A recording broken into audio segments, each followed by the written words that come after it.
আমাদের সাথে এইরকম একটা উগ্র আচরণ করেছে ভারত, আমি বাংলাদেশ হিসেবে ওটার তীব্র নিন্দা ও প্রতিবাদ জানাই। এবং আমি ধর্মীয় দিক দিয়ে আমি একজন হিন্দু, আমি ঢাকা বিশ্ববিদ্যালয়ে জগন্নাথ হলে থাকি।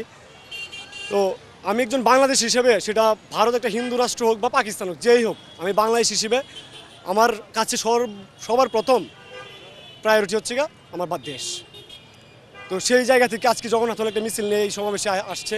এবং জগন্নাথ হল সবসময়ই সাম্রাজ্যবাদ, সাম্প্রদায়িকতা, স্বৈরাচারের বিরোধী। এটা আমরা হাসিনা পতনের সময়ে আমরা এটা প্রমাণ করেছি। আমরা জগন্নাথ হল আমরা ভবিষ্যতে আরও প্রমাণ করব। আজকেও আমরা সেই আমাদের জানানটা আমরা দিয়েছি। বাংলাদেশে নির্যাতন হয়েছে, একটা ভারতীয় মিডিয়া প্রচার করছে 100টা। ভারতীয় মিডিয়া একটা গুজবের কারখানা।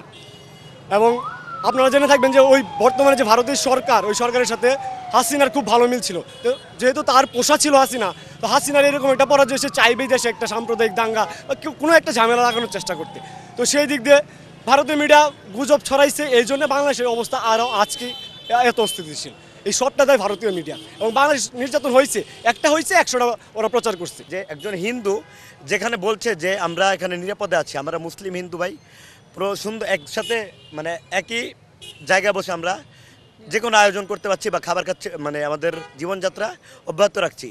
সেখানে ভারতীয় মিডিয়া মানে কুলাঙ্গার মোদি আর তার পোষা কুত্তা শেখ হাসিনা মানে যেইভাবে আমাদের বাংলাদেশকে অস্থিতিশীল করার জন্য উঠে পড়ে লেগেছে, তা তার কোনোদিনও পারবে না। আর শেখ হাসিনাকে লাথি মেরে যেভাবে আমরা বাংলাদেশ থেকে বের করছি, ইনশাল্লাহ আবার আসলে সেভাবে চট করে আয়না করে ঢুকিয়ে দিব।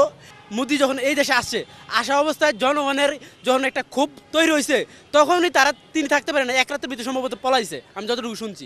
আর এখন সে এত দূর থেকে ক্ষমতা টিকায় রাখার জন্য শেখ হাসিনার আবার পাঠানোর জন্য বাংলাদেশে, কিংবা উনার ভারতীয় যে ক্ষমতাটা, এই ক্ষমতা বিস্তার করার জন্য বাংলাদেশে বিভিন্ন পাইকারি করতেছে। হিন্দু, বৌদ্ধ, খ্রিস্টান যে আমরা যে একতাবদ্ধ আছি, একতাবদ্ধতা তারা নষ্ট করার চেষ্টা করতেছে বিভিন্ন উপায়ে।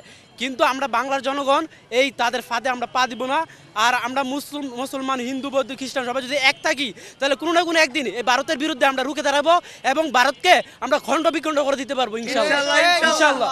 ভারতের মিডিয়া যে প্রোপাগান্ডা ছড়াচ্ছে, এটা সম্পূর্ণ মিথ্যা এবং ভিত্তিহীন। কিন্তু মূলত তারা বাংলাদেশকে অস্থির করার জন্য এবং উস্কানি দেওয়ার জন্য এই কাজগুলো করেছে।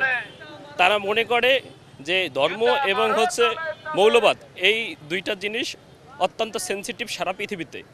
তারা মূলত এই জিনিসটাকে কাজে লাগিয়ে বাংলাদেশে একটা সরাসরি সামরিক হস্তক্ষেপের একটা ব্যর্থ চেষ্টা করছে।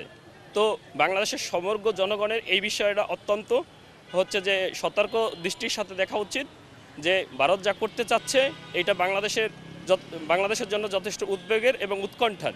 শুধু ভারতের মিডিয়া না, আজকে দেখলাম ভারতের পশ্চিমবঙ্গের মুখ্যমন্ত্রী মমতা বন্দ্যোপাধ্যায়ও এই ইস্যুটা নিয়ে এইরকম মন্তব্য করছেন, যেটা একজন সচেতন রাজনৈতিকবিদ কখনোই করতে পারে না।